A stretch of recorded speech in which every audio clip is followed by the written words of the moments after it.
મહેસાણાની જનતામાં કેટલો ઉત્સાહ છે આ સ્ટ્રાઇક પછી તે જોઈએ। દેશની વાયુસેનાએ ફરી એકવાર પાકિસ્તાનમાં સર્જિકલ સ્ટ્રાઇક કરી છે અને દેશના જવાનો જે શહીદ થયા હતા તેનો બદલો લીધો છે। મને મહેસાણાના સ્થાનિક જનતા છે સીધા એમને પૂછીશું, શું કહેશો? આ સર્જિકલ સ્ટ્રાઇક થઈ છે, કઈ રીતે શું માનો છો આને લઈ?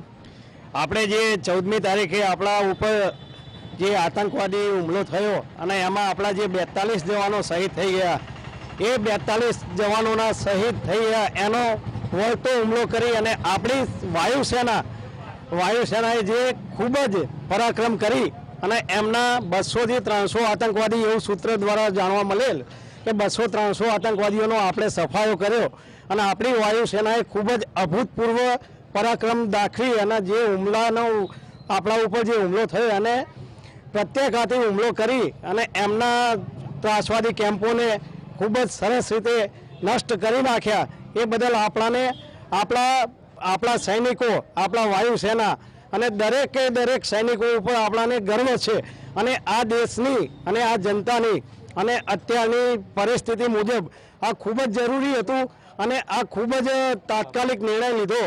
હા, બીજી વસ્તુ એક જ છે કે આપણા હિન્દુ શાસ્ત્રો અને રિવાજ મુજબ જે આપણું મરણ થાય અને એના પછી 12મા દિવસે 12મું હોય અને એમાં આપણે જે રીતે આપણે કરતા હોઈએ એવી જ રીતે આપણી હાલની તાત્કાલિક કેન્દ્ર લેવલની સરકારે જે 12મા દિવસે આ હુમલાને વખોડી અને એના ઉપર હુમલો કર્યો એ બદલ ખરેખર અત્યારની સેના અને કેન્દ્ર લેવલની સરકાર અને દરેકનું આપણે ખૂબ જ આભાર માનીએ છીએ અને આનો ખૂબ જ આપણે જય હિન્દ, ભારત માતા કી જય।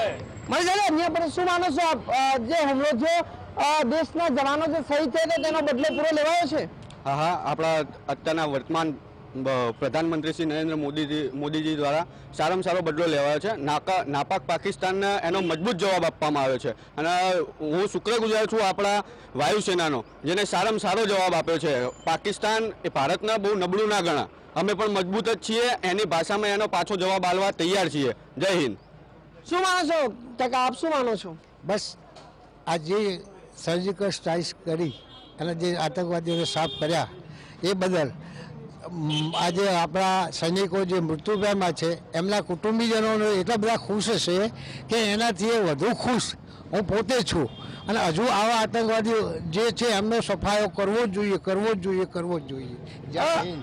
આતંકવાદી ઠેકાણા નષ્ટ થયા છે, સમગ્ર દેશમાં ખુશીનો માહોલ છે, આપ કેવી ખુશી અનુભવી રહ્યા છો? અમે ઘણો આનંદ અનુભવી રહ્યા છીએ, પણ મારું એક જ મંતવ્ય છે કે 40 જણા જે ગયા છે એની સામે 40,000 માણસો જવા જોઈએ તો જ ખરેખર એનો આનંદ થાય અને આઝાદી પછી જે પહેલો બન્યું છે એ ખરેખર બહુ આનંદવાળી વસ્તુ છે। આઝાદી પછી કોઈ પણ પાકિસ્તાન માટે કોઈ લોકોએ આટલું બધું કર્યું નથી નરેન્દ્રભાઈની આગેવાની નીચે।